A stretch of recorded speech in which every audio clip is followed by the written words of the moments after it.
Thank you very much. Thank you. Thank you very much, everybody. It's a great honor. Nice place. Very nice place. Mr. President, Mr. Prime Minister, Mr. Speaker, esteemed members of the Knesset and cherished citizens of Israel, we gather on a day of profound joy, of soaring hope, of renewed faith, and above all, a day to give our deepest thanks to the Almighty God of Abraham, Isaac, and Jacob.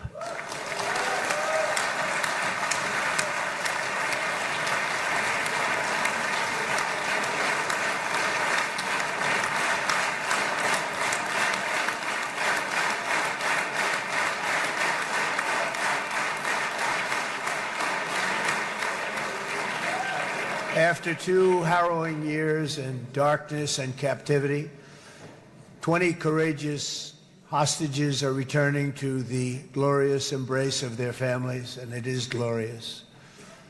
28 more precious loved ones are coming home at last to rest in this sacred soil for all of time. And after so many years of unceasing war and endless danger, today the skies are calm, the guns are silent, the sirens are still, and the sun rises on a holy land that is finally at peace, a land and a region that will live, God willing, in peace for all eternity.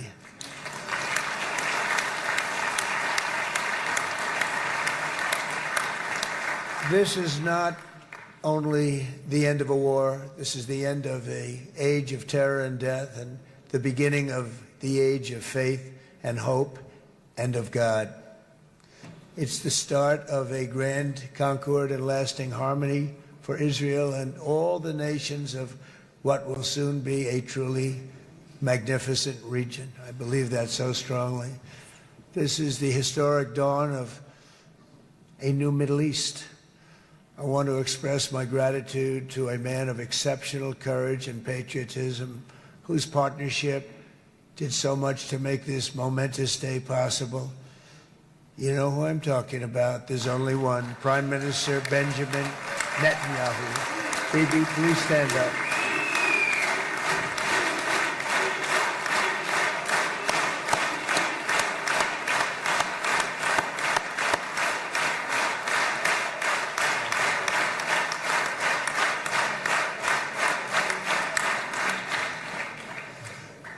And he is not easy, I want to tell you. He's not the easiest guy to deal with, but that's what makes him great. That's what makes him great.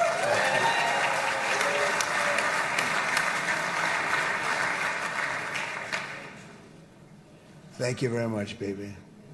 Great job.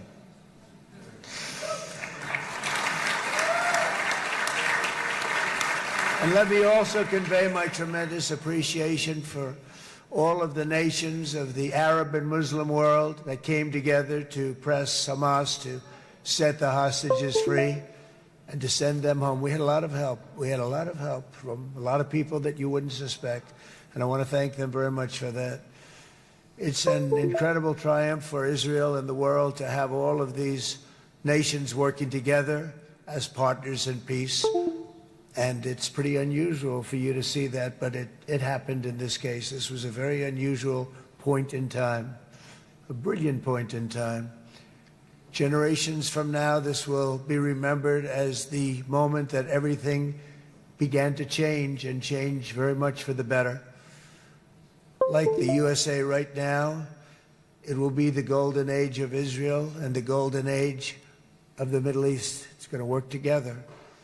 I'd like to thank several great American patriots for their invaluable help in getting something done that almost everyone thought was absolutely impossible. We were wasting our time. So many people said, "You're just wasting your time."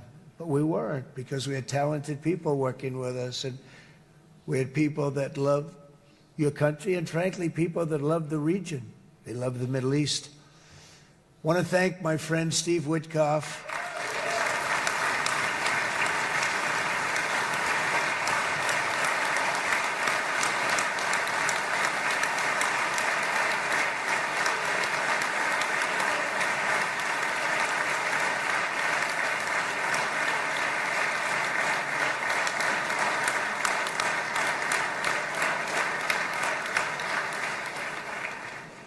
You know, Steve was chosen by me.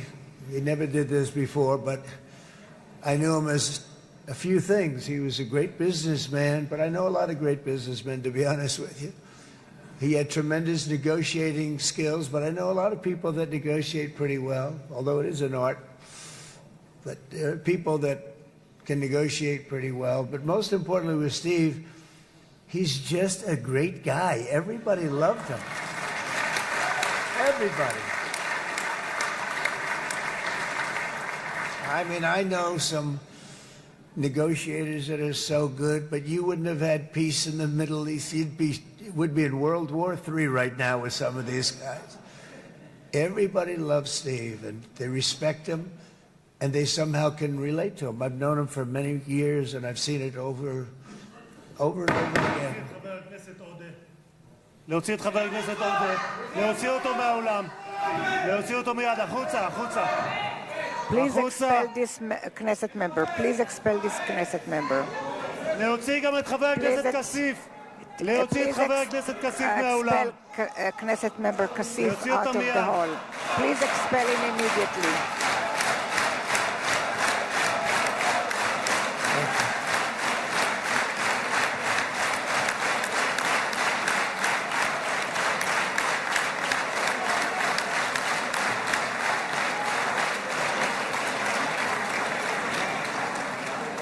Sorry for that, Mr. President.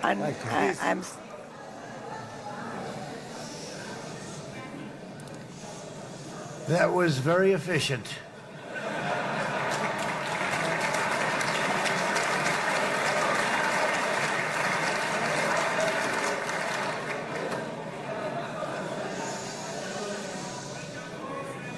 So back to Steve. He's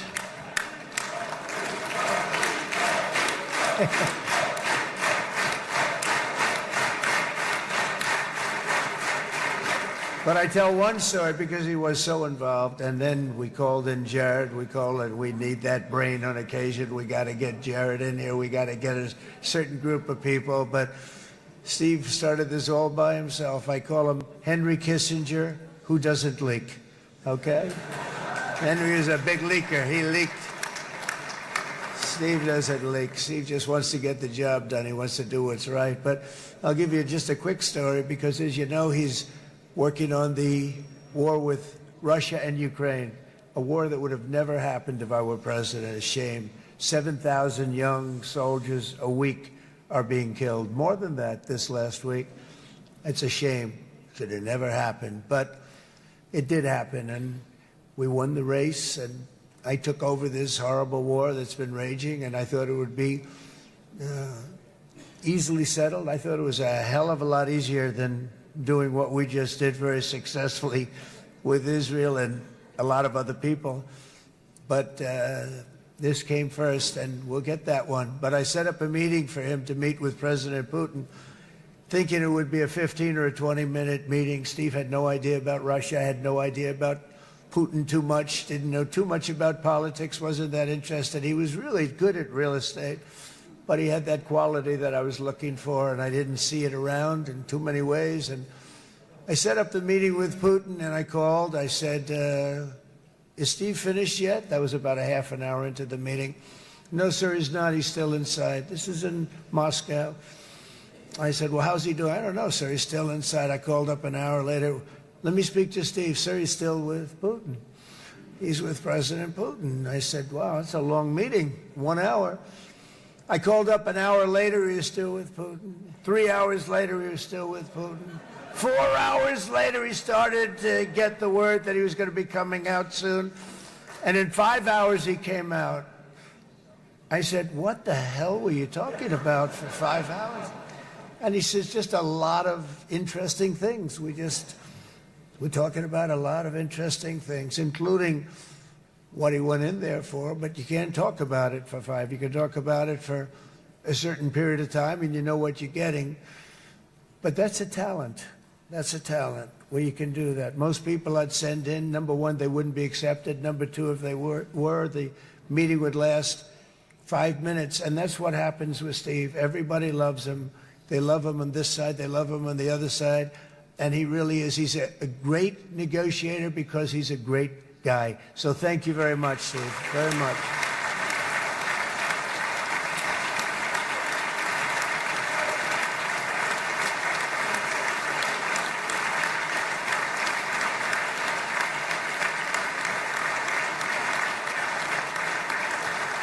And let me also give a very special thanks to someone who truly loves Israel. In fact, loves it so much that my daughter converted. My daughter converted. I didn't know this was going to happen. And Ivanka's here.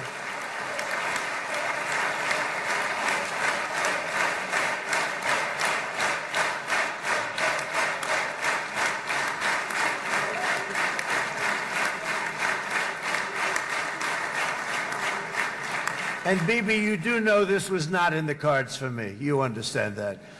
And she is so happy, and they are so happy. At least I think they're happy. If they're not, we have a big story, right?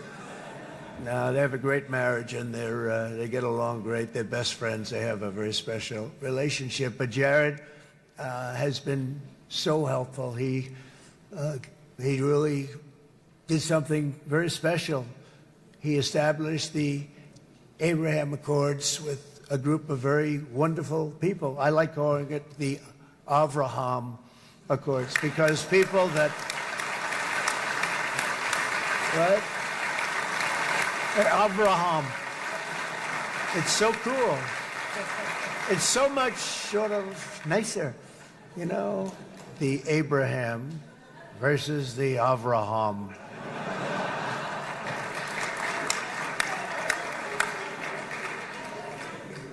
I just don't want to sound too sanctimonious when I do it, so, you know, I sort of split it up. This way we keep everybody happy. But we have some very great talent, and they have no excuses for anything that's taken place because we had some unbelievably good people working on this. And then you're going to add a man named Marco Rubio, who is also here. That's right.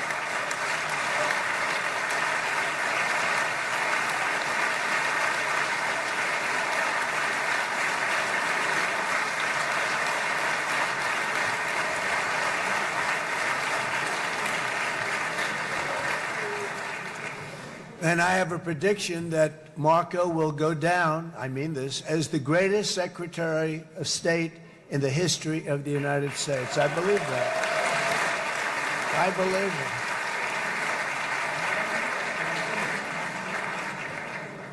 it. And he and I, you know, we really fought it out. You remember, he was tough. He was nasty. Who the hell thought this was going to happen, Marco, right? And now I'm saying he's going to go down as the greatest. He will. He was always smart and sharp, and people respect him. And then we have somebody who's young, but an unbelievable leader. I saw it a long time ago, and he's turned out to be even better than we thought. Right, Susie? I think even better. And that's Pete Hegseth, who is our Secretary of War, formerly Secretary of Defense.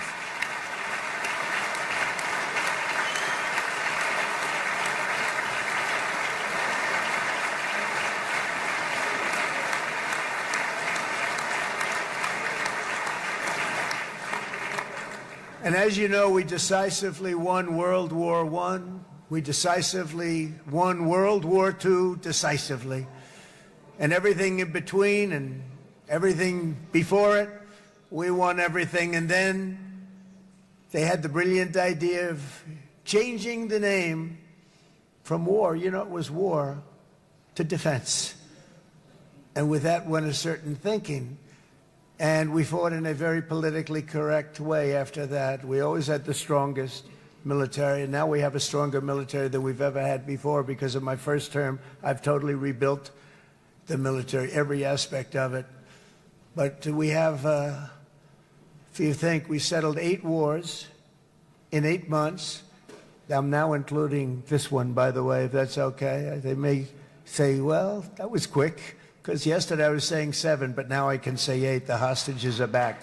The hostages are back.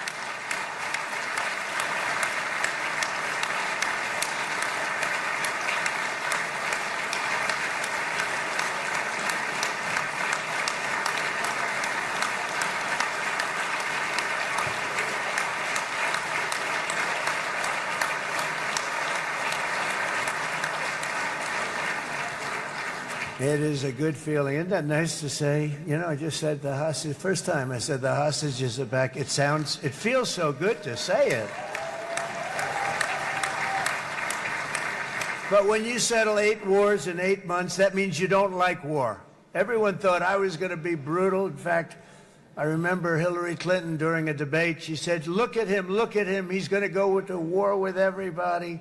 And actually, she said, he's got a personality that's all about war. No, and my personality actually is all about stopping wars. And it seems to work. It seems to work. But it also means this name change in our attitude that we're not going to go into a war. But if we do, we're going to win that war like nobody has ever won a war before. We will not be politically correct. But we're not going to be there. And I think, you know, as you mentioned, Bibi, before, peace through strength. And that's what it's all about. The United States has the greatest and most powerful military in the, right now, history of the world. I can tell you we have weapons that nobody's ever dreamt of. I only hope we never have to use them. I rebuilt the military. I was proud to do it. But some of the things I hated to do, I hated certain of the weapons because the level of power is so enormous, it's so dangerous, so bad. But we have to do what we have to do. We make the best weapons in the world, and we've got a lot of them. And we've given a lot to Israel, frankly. And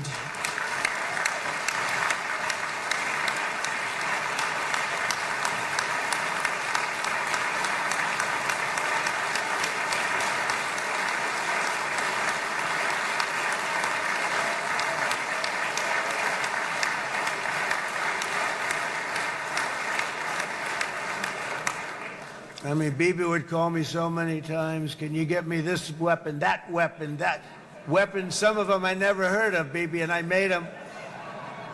But we'd get them here, wouldn't we? Huh? And they are the best. They are the best.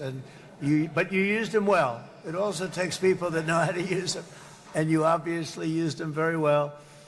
But so many that Israel became strong and powerful, which ultimately led to peace. That's what led to peace. So as we celebrate today, let us remember how this nightmare of depravity and death all began. 2 years ago, on the eve of the Simchat Torah holiday, thousands of innocent Israeli civilians were attacked by terrorists, and one of the most evil and heinous desecrations of innocent life the world has ever seen, the worst slaughter of Jews since the Holocaust. The cruelty of October 7th struck to the core of humanity itself. Nobody could believe what they were witnessing. The United States of America grieved alongside you, and we mourned for our own citizens who were so viciously taken that day. And to all the families whose lives were forever changed by the atrocities of that day, and all of the people of Israel, please know that America joins you in those two everlasting vows: never forget and never again.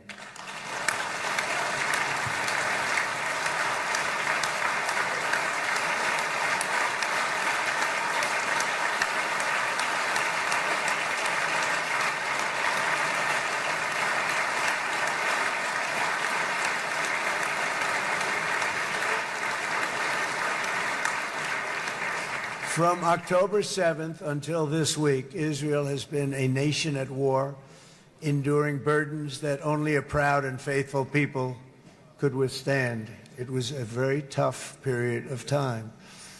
For so many families across this land, it has been years since you've known a single day of true peace. But now at last, not only for Israelis, but also for Palestinians and for many others. The long and painful nightmare is finally over. And as the